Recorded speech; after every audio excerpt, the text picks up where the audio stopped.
இந்த உலகத்துல ஒரே மாதிரி 7 பேர் இருப்பாங்கன்னு சொல்லுவாங்க. ஆனா அது உண்மையா பொய்யான்னு எனக்கு தெரியாது. ஆனா நமக்கு ரொம்ப பரிச்சயமான சில நடிகர், நடிகைகள் பார்க்கிறதுக்கு ஒரே மாதிரி இருக்காங்க.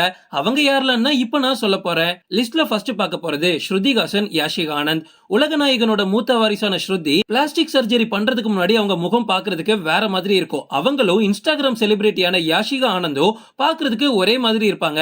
யாஷிகா ஆனந்த நீங்க நிறைய படங்கள்ல கூட இப்ப பார்க்கிறதுக்கு வாய்ப்பு இருக்கு.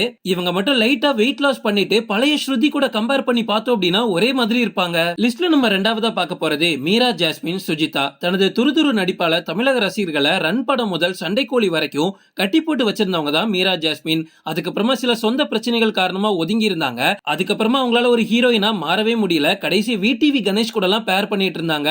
அப்படியே இன்னொரு பக்கம் பூவிலி வாசலிலே படத்துல நடிச்ச குழந்தை இன்னைக்கும் பலரால மறக்க முடியாத அளவுக்கு ஒரு அழுத்தத்தை லாலா அப்படின்ற சொல்லால ஏற்படுத்திட்டு போயிருக்கு. அந்த குழந்தை வேற யாரும் இல்ல, இப்ப தமிழ் சீரியல்கள்ல பிஸியா நடிச்சிட்டு வரக்கூடிய நடிகை சுஜிதா தான். மீரா ஜாஸ்மினும் சுஜிதாவும் பாக்குறதுக்கு ஒரே மாதிரி இருக்காங்க. லிஸ்ட்ல நம்ம அடுத்து பார்க்க போறது காஜல் அகர்வால், பிரணீதா. பொம்மலாட்டம் மூலமா தமிழுக்கு பாரதி ராஜாவால அழைத்து வரப்பட்டவங்க தான் காஜல் அகர்வால். இப்போ அவங்க குழந்தை கொட்டின்னு செட்டில் ஆனாலும் என்னைக்குமே தென்னிந்தியா சினிமால ஒரு முதன்மை நாயகியா தான் அவங்க இருந்திருக்காங்க. இவங்களையும் நீங்க நிறைய படத்துல பார்த்திருக்க வாய்ப்பு இருக்கு. காஜலும் பிரணீதாவும் நேரடியா பார்த்தா ஒரே மாதிரி இல்லாட்டாலும் சில கோணங்கள்ல பார்க்கும்போது அவங்க முகஜாடை ஒரே மாதிரி இருக்கும்.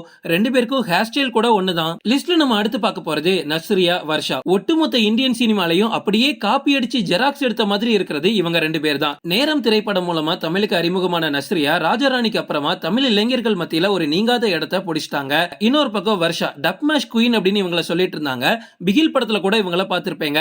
இவங்க ரெண்டு பேரும் பார்க்கிறதுக்கு அச்சு அசலா ஒரே மாதிரி இருப்பாங்க. ஆரம்பத்துல வர்ஷா சினிமாக்குள்ள வரும்போது நிறைய பேர் நீங்க நஸ்ரியாவோட தங்கச்சியான்லாம் கேட்டிருக்காங்களாம். லிஸ்ட்ல நம்ம அடுத்து பார்க்க போறது த்ரிஷா அண்ட் ரேஷ்மா. ஜோடியில அறிமுகமாகி இன்னைக்கு வரைக்கும் ஏறத்தாழ 20 ஆண்டுகளுக்கு மேல தென்னிந்திய சினிமால மிகப்பெரிய நடிகையா இருந்துட்டு வரது த்ரிஷா மட்டும்தான். தெலுங்கு மூவிஸ் பாக்குறவங்களா இருந்தீங்க அப்படின்னா இந்த ரேஷ்மாவை கண்டிப்பா உங்களுக்கு தெரிஞ்சிருக்கும். இவங்க ரெண்டு பேரும் அச்சு அசலா பாக்குறதுக்கு ஒரே மாதிரி இருப்பாங்க. லிஸ்ட்ல நம்ம அடுத்து பார்க்க போறது கோபிகா, நவ்யா நாயர். ஆட்டோகிராஃப் படத்துல கோபிகாவை நீங்க பாத்துக்கிறதுக்கு வாய்ப்பு இருக்கு. இவங்க கேரளாவை சேர்ந்தவங்க. அப்படியே நவ்யா நாயரும் கேரளா தான். இவங்க ரெண்டு பேருமே சினிமாக்குள்ள கூட்டிட்டு வந்தது டைரக்டர் சேரன் தான். இவங்க ரெண்டு பேரும் பாக்குறதுக்கு ஒரே மாதிரி இருக்காங்களே, இவங்க ரெண்டு பேரும் நம்ம படத்துல நடிச்சா நல்லா இருக்கும் தான் சேரனே இதை விரும்பி இருக்காரு. லிஸ்ட்ல நம்ம அடுத்து பார்க்க போறது அசின், பூர்ணா. அசின் பாக்குறதுக்கு ரொம்ப அழகா இருப்பாங்க. ஆரம்பத்துல இவங்க இல்லாத தமிழ் படங்களே இல்லைன்னு சொல்லலாம். ஆனா போக போக வாய்ப்புகளை தவற விட்டு அப்படியே போயிட்டாங்க. இன்னொரு பக்கம் பூர்ணா சினிமாக்குள்ள வரும்போது இவங்க பாக்குறதுக்கு அசின் மாதிரி இருக்காங்களே அப்படின்னு சொல்லியே நிறைய தடைகள் இவங்களுக்கு விதிக்கப்பட்டதா சொல்றாங்க. இவங்க படத்துல நடிக்கிறது மூலமா அசினோட மார்க்கெட் குறைய வாய்ப்பு இருக்குன்னு நிறைய பேர் சொல்லியிருக்காங்களாம். லிஸ்ட்ல நம்ம அடுத்து பார்க்க போறது சௌந்தர்யா, நித்யா மேனன். அரசியல் பிரச்சாரத்தின் போது எதிர்பாராம நடந்த விபத்தின் காரணமா தென்னிந்திய திரையுலகம் ஒரு மிகப்பெரிய ஆக்ட்ரஸை மிஸ் பண்ணிட்டோம். அவங்க தான் சௌந்தர்யா. சௌந்தர்யாவோட ஆரம்ப கால போட்டோவையும் இப்ப இருக்கக்கூடிய நித்யா மேனனையும் கம்பேர் பண்ணி பார்த்தோம் அப்படின்னா உடல் அமைப்புல இருந்து ஹைட்ல இருந்து ஃபேஸ் வரைக்கும் கிட்டத்தட்ட ஒத்து போகும். லிஸ்ட்ல நம்ம அடுத்து பார்க்க போறது சிந்து மேனன், நந்திதா. ஈரம் படத்துல நீர் பேயா வந்து மிரட்டினவங்க தான் இந்த சிந்து மேனன். அப்படியே இன்னொரு பக்கம் நந்திதா அட்டை கத்தி எதிர் நீச்சல் அப்படின்னு நிறைய படத்துல இவங்க நடிச்சிருக்காங்க. சிந்து மேனனும் நந்திதாவும் பாக்குறதுக்கு ஒரே மாதிரி தான் இருக்காங்க. லிஸ்ட்ல நம்ம அடுத்து பார்க்க போறது தீபிகா படுகோனே, அமலா பால். அட இதெல்லாம் நம்புற மாதிரியா இருக்கு நீங்க நிறைய பேர் யோசிக்கலாம். பட் இவங்களை நல்லா பாருங்க.